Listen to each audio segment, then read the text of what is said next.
છોડીને જાય પછી આપણી કેવી હાલત થાય? હો હૈયું રે હે મારો માતુ દયાનો મીઠો દરિયો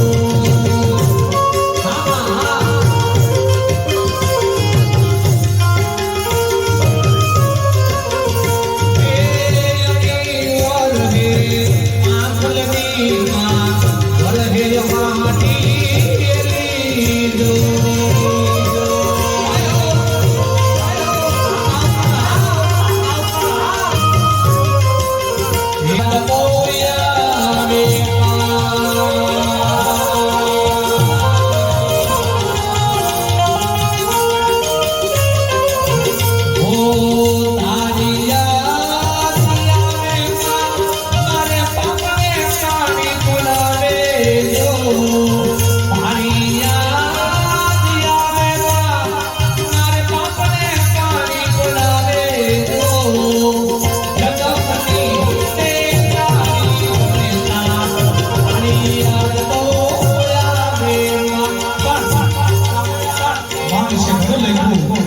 હું કોઈ પણ કામ માટે તમારા માવતરનો આશીર્વાદ લઈને નીકળજો સાહેબ. અનુભવેલી વાત, તમારા માવતરનો આશીર્વાદ લઈને નીકળજો.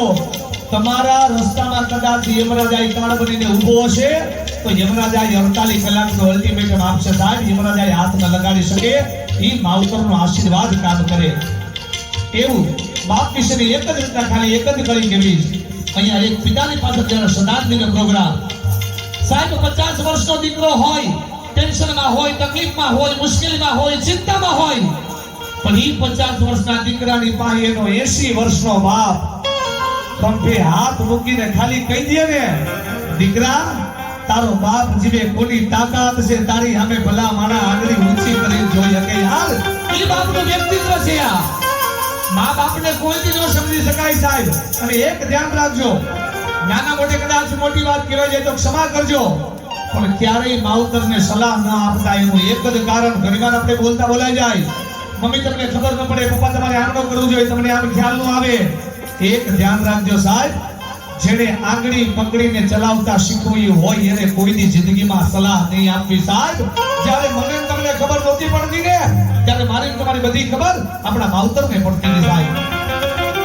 કદાચ સર્વસંકોચ લાગતો હોય ને, માવતર જીવતા બેઠા હોય ને, તો અહીંયાથી બે હાથ જોડીને કહું, આવતીકાલથી પગે લાગવાનું શરૂ કરી દેજો.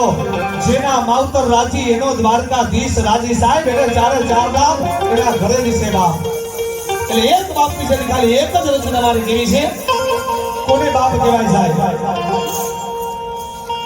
એક ઘેરો વડલો ને ઘેરી સાજડી રેલો, ઘેરા કુટુંબમાં મારો બાપ રે મીઠો છાંયડો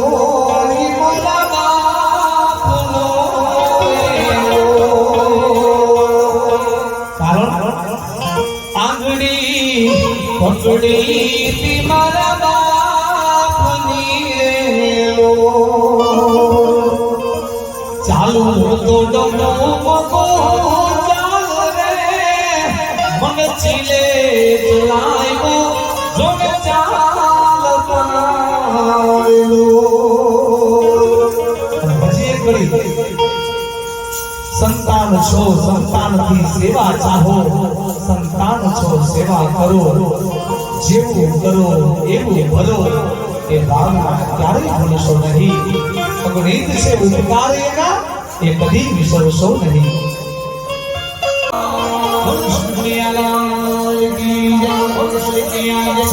સ્વામી મહારાજ આનંદ દેવ પરિવાર